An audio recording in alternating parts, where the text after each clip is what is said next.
नमस्कार, capital TV Uttar Pradesh देख रहे हैं पर मैं हूं आपके साथ दिव्या सिंह। उत्तर प्रदेश के सीएम योगी आदित्यनाथ ने सशस्त्र सैन्य समारोह में भाग लिया। इस दौरान वे हथियारों को हाथों में उठाकर परीक्षण करते नजर आए। इस दौरान सशस्त्र बलों के अत्याधुनिक हथियारों से निशाना भी लगाया, जिसके बाद से उनकी तस्वीरें इस समय चर्चा का विषय बन गई है। सीएम योगी ने इस मौके पर कहा कि सशस्त्र बल केवल एक रक्षा ढांचा मात्र नहीं है, बल्कि यह हमारी राष्ट्र की सुरक्षा की एक मजबूत नींव भी है। ऐसे हमें याद रखना चाहिए, हमारे वीर जवान अपनी जान की परवाह किए बगैर देश की सेवा में तत्पर रहते हैं। यही वजह है कि वह जनमानस के मन में राष्ट्र नायक के रूप में सम्मान प्राप्त करते हैं। हमें गर्व है कि हमारे पास ऐसी सक्षम और समर्पित सेना है जो हर स्थिति में देश की सुरक्षा करने में सक्षम है।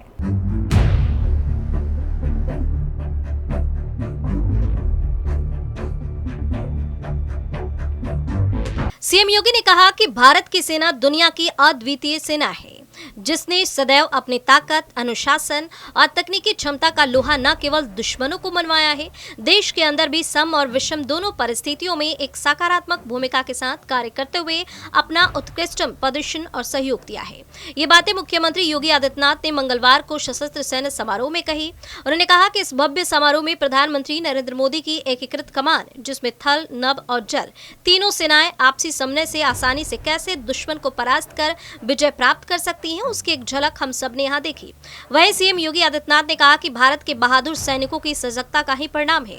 आज विपरीत परिस्थितियों के बावजूद भारत पूरी मजबूती के साथ अपनी सीमाओं की सुरक्षा करने और बड़े से बड़े षड्यंत्र को असफल करने में सक्षम हुआ है।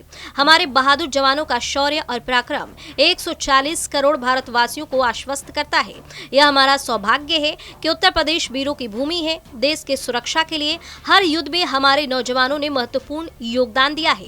उन्होंने अपने शौर्य और पराक्रम से देश और प्रदेश का गौरव बढ़ाया है। आगे सीएम योगी ने कहा कि प्रदेश सरकार सेवारत, सेवानिवृत्त सैनिकों और वीर नारियों के कल्याण के लिए पूरी प्रतिबद्धता के साथ कार्य कर रही है। देश की सीमाओं की रक्षा में अपने प्राणों की आहुति देने वाले सैनिकों के परिवारजनों को राज्य सरकार 50 लाख रुपए की अनुग्रह राशि, सैनिक परिवार के एक सदस्य को उत्तर प्रदेश शासन की शासकीय सेवा में समायोजित करने और शहीद सैनिक की स्मृति को जीवंत बनाए रखने के लिए उनके स्मारक के साथ उनके नाम पर किसी संस्था का नामकरण करने का कार्य भी कर रही है।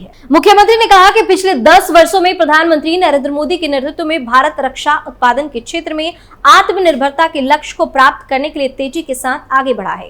फरवरी 2018 में लखनऊ में आयोजित इन्वेस्टर समिट में प्रधानमंत्री नरेंद्र मोदी ने देश में 2 डिफेंस मैन्युफैक्चरिंग कॉरिडोर की घोषणा की थी। उसमें से एक उत्तर प्रदेश में 6 नोड पर स्थापित हो रहे हैं। प्रदेश सरकार ने इन 6 के 6 नोड पर रक्षा मंत्रालय के साथ बेहतरीन तालमेल स्थापित करते हुए कार्य को आगे बढ़ाया है। मुख्यमंत्री योगी आदित्यनाथ ने कहा कि डिफेंस इंडस्ट्रियल कॉरिडोर में राजधानी लखनऊ में डीआरडीओ, ब्रह्मोस और झांसी नोड में भारत डायनामिक्स लिमिटेड द्वारा 2 महत्वपूर्ण परियोजनाओं को स्थापित करने की कार्यवाही तेजी के साथ आगे बढ़ रही है। इन परियोजनाओं से देश की सैन्य शक्ति मजबूत होगी और राष्ट्रीय सुरक्षा को भी बल मिलेगा।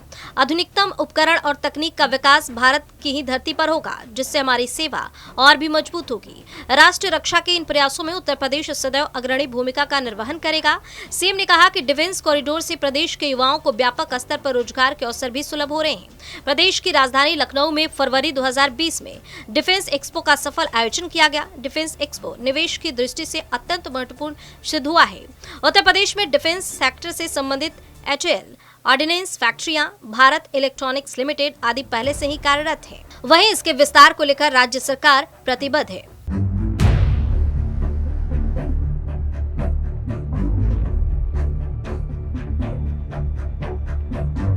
बता दें कि योगी ने कहा कि सशस्त्र सैन्य समारोह हमारे समाज और युवा पीढ़ी को एक नई प्रेरणा प्रदान करेगा। सशस्त्र सैन्य समारोह के माध्यम से आम जनमानस को सेना के सामर्थ्य और देश की सुरक्षा में हमारे सैनिकों के महत्वपूर्ण योगदान को समझने का एक अवसर प्राप्त होगा। इसके लिए तीनों सशस्त्र बलों को हार्दिक शुभकामनाएं देता हूं। इस मौके पर सीएम योगी का हाथ में हथियार लेकर परीक्षण करते हुए तस्वीर तेजी से वायरल हो रही है और इसकी जमकर तारीफ भी की जा रही है। इस खबर में फिलहाल के लिए इतना ही। देखते रहिए कैपिटल टीवी उत्तर प्रदेश। नमस्कार।